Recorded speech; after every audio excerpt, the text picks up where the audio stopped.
My name is Sifu David A Ross, and I'd like to welcome you to the new martial revolution and the Lion's Roar martial arts system. On here, you're going to find weekly lessons introducing you to the method. We're going to start off with some basic technique and keep building on it, building on it, building on it.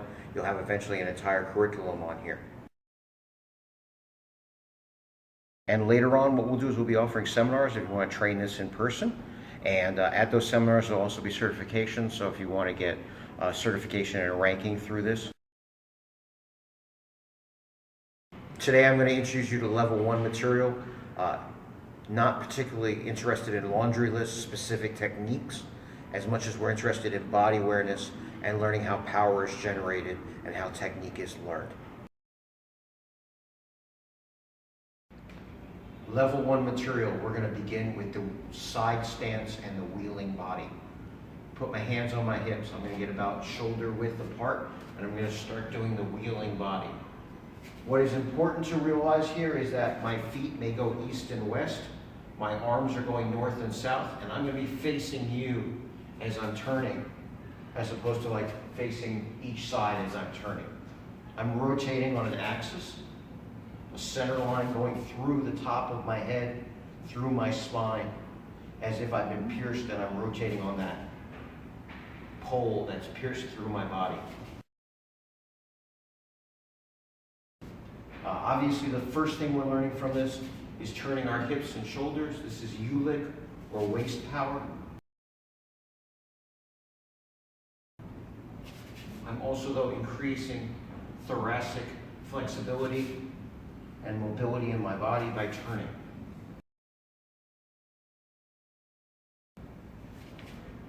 This is the wheeling body from the side stance position. It's not designed to be particularly wide. It's a basic way of generating power.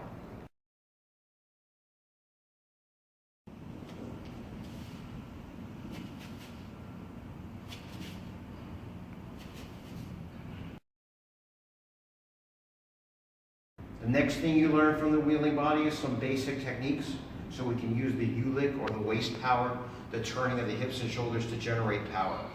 We start off with the straight punch. We begin to use the wheeling body to learn basic techniques. In other words, to learn to generate power with the U-lick or the waist power. So from that side stance, I'm going to start first with a straight punch. As I turn, I do not want to bring the punch around. Even though I'm turning, I'm still going to bring the punch through the center.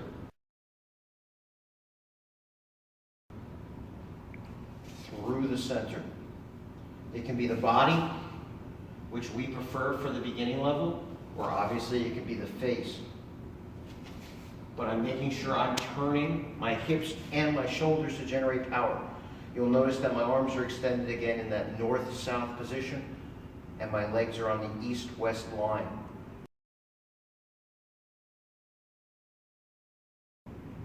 Next thing we learn is the overhand. It is not coming up and straight down, rather it is coming over my shoulder and down at a 45-degree angle. It's coming up and over my shoulder at a 45-degree angle. This is cup choi, or the overhand. Next, we have the hook, gok choi. We can have this actually with the palm facing me or the palm down. What is important is that the fist and the elbow are in a single line, and that line is parallel to the floor.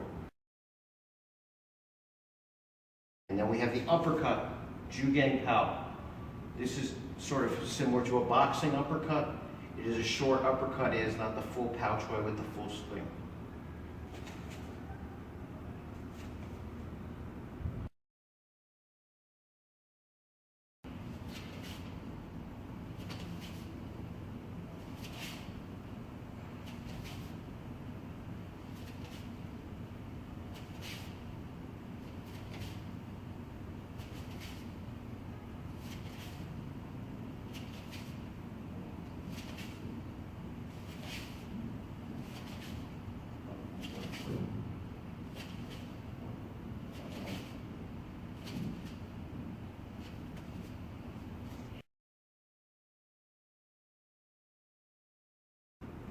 From the side stance, using the wheeling body, using the U-lick or the waist power, we're learning to generate power in various vectors of force. Straight, overhand, circular, and upward.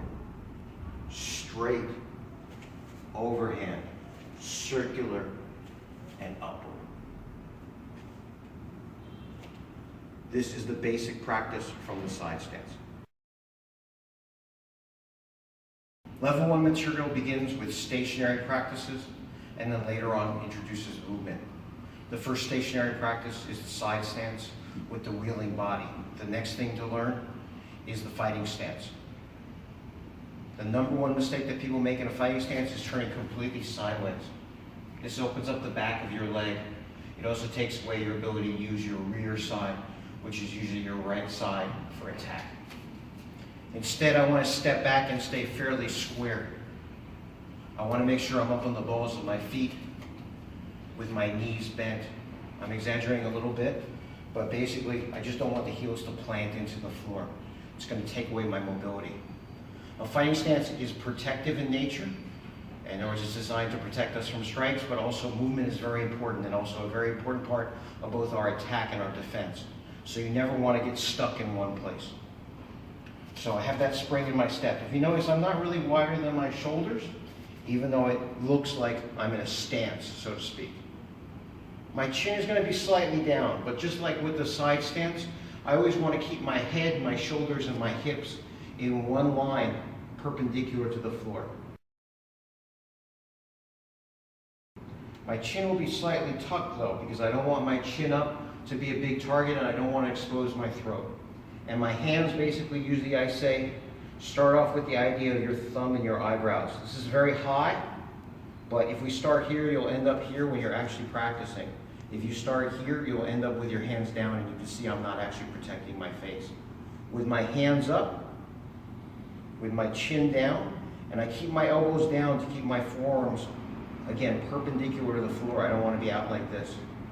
And here, you're going to learn about rotation, that U-lick again, because I turn my hips and shoulders, turn my hips and shoulders, turn my hips and shoulders, turn my hips and shoulders. So usually what we do is the first technique that we learn for this position is the jab, straight in.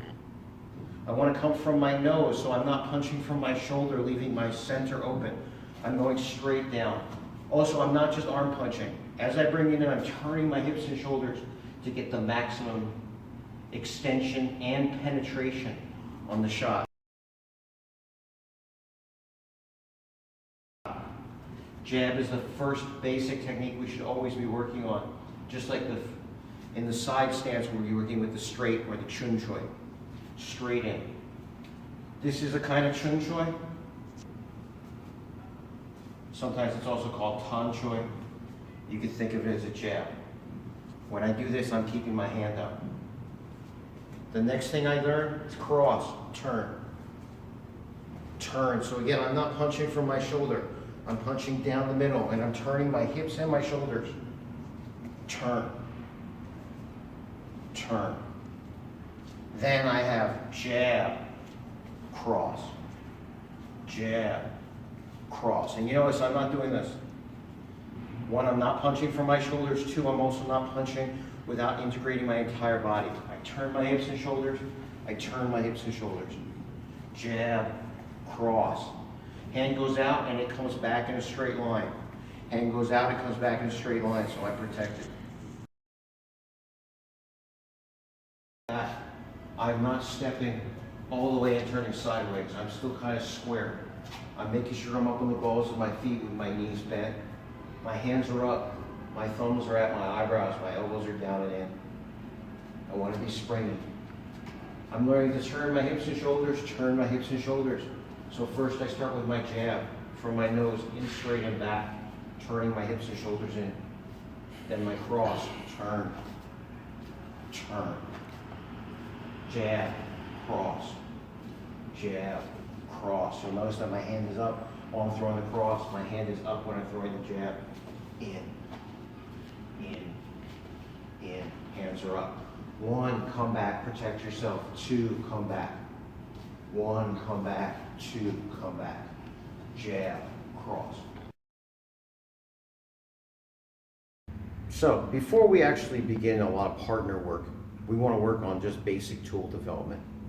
Basic tool development means the proper execution of the techniques.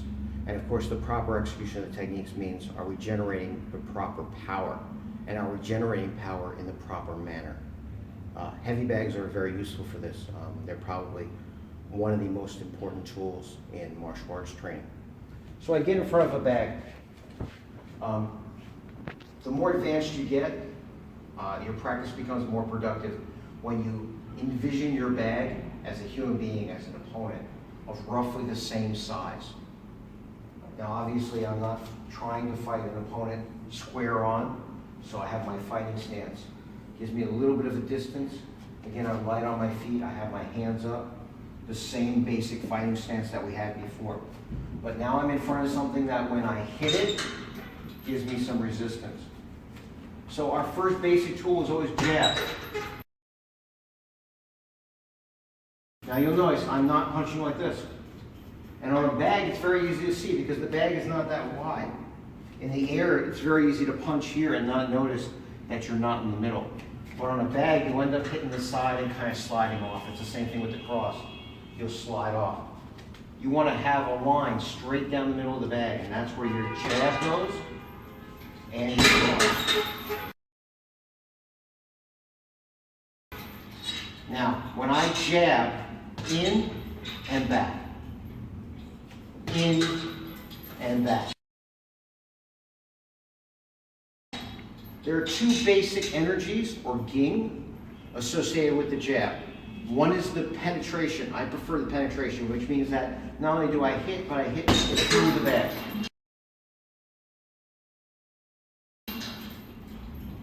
If you've done Western boxing, there's also the spring energy, which is more of the touch and come back, touch and come back.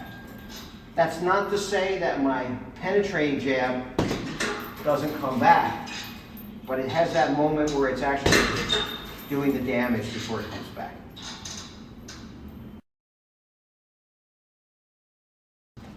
I have the cross, again, from the middle, straight in. A cross has two basic energies.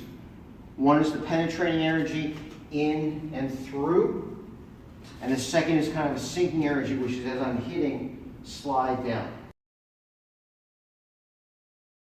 So again, I can go straight in and back. I'm holding this hand down so you can just focus on the cross. Or I go in and down a little bit and then pull back.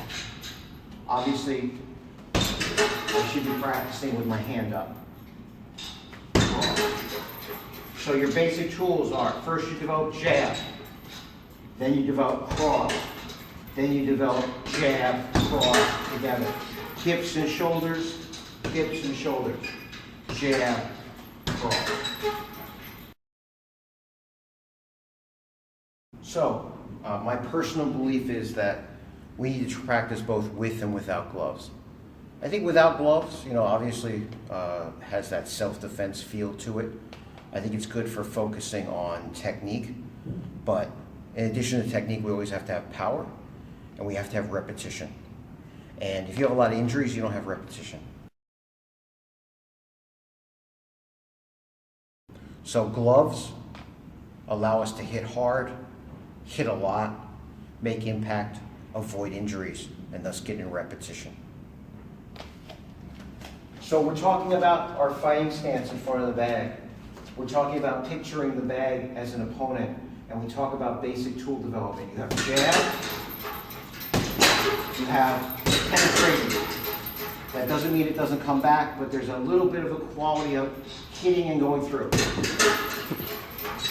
Then you have spring, which is just attack and come back. Almost as if the retraction is quicker than the extension. That's the spring energy.